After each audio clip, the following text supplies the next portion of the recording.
Another dynamic in life that is explained by the tree of the knowledge of good and evil is why so much Christian music is unenjoyable and uninspired.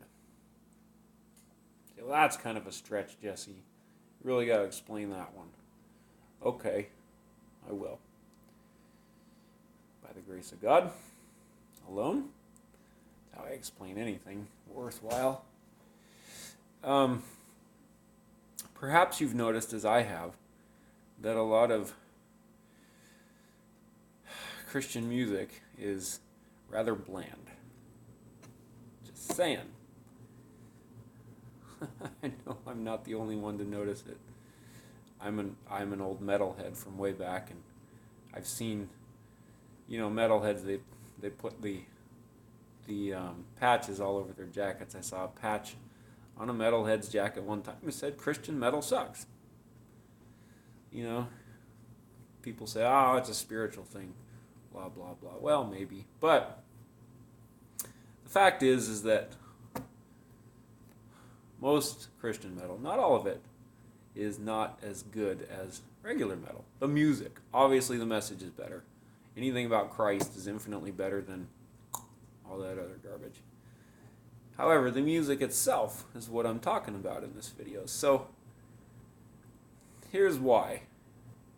Here's why the tree of the knowledge of evil, tree of the knowledge of good and evil, explains that. In a general sense, yes, I know there's way more to it than I understand. I readily acknowledge that. Okay. So, when a person is eating being a metaphor for spiritual, mental partaking of the tree of the knowledge of good and evil, and they are Christian, oftentimes that partaking of the tree of the knowledge of good and evil is ramped up, just put into overdrive, because people think, well, now I'm a Christian, I really have to be good.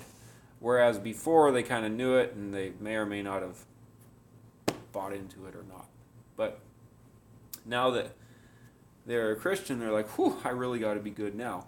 So instead of living in Christ, who is the tree of life, which is the point of Christianity, they make the mistake of just trying to be really good, which is partaking, eating of the tree, metaphor for something that nourishes us and sustains us as human beings, the tree of the knowledge of good and evil.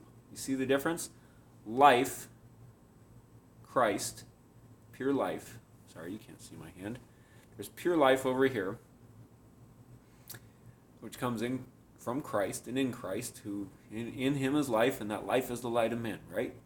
So life is in Christ. And over here is the knowledge of good and evil, which is not Christ at all. That's the one thing that God says to avoid. Well, yes, I know there's a lot of things that God says to avoid, but in the beginning there was only one thing they had to avoid, and it wasn't cussing, chewing, or smoking, that's for sure. Or drinking. Anyways,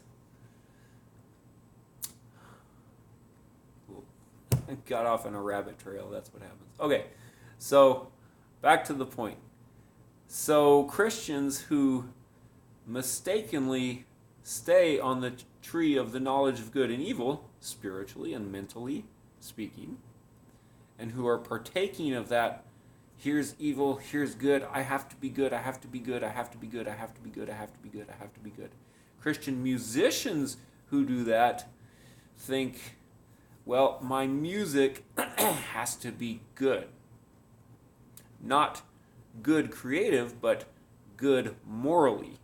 It has to be good. My music has to be obedient to God and obedient to Christ, and it has to have the right message, and I can't sin when I make music.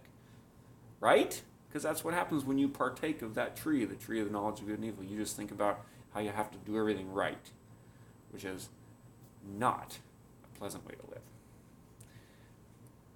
I know, I've done it. Take it from me. This is the choir preaching once again. Once again, I will put a caption right here that says, "This is the choir preaching." Better listen. So, when you just are constantly thinking about everything that you have to do right, and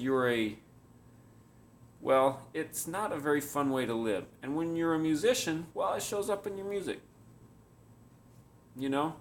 You're thinking, oh, I gotta make this music. It's gotta glorify God. It's gotta be morally proper. I can't say anything wrong, and I can't do anything wrong. And it stifles creativity. There goes creativity right out the window. Because creativity comes from the tree of life, which is Christ over here. So you get people who aren't Christians, and they're not thinking too much about Christ, and they're not thinking too much about partaking of the tree of the knowledge of good and evil either. So they're not stuck on that good side of the tree of the knowledge of good and evil. They're not stuck there going, oh my God, my music has to be morally proper, morally correct, right? They're just thinking about, how cool can I make this music? Which is more closely resembles Christ than this does. See the irony? Here are people who have faith in Christ, and yet they've mistaken partaking of the tree of the knowledge of good and evil, spiritually, mentally, for Christ. They are infinitely different. And yet the one masks as the other.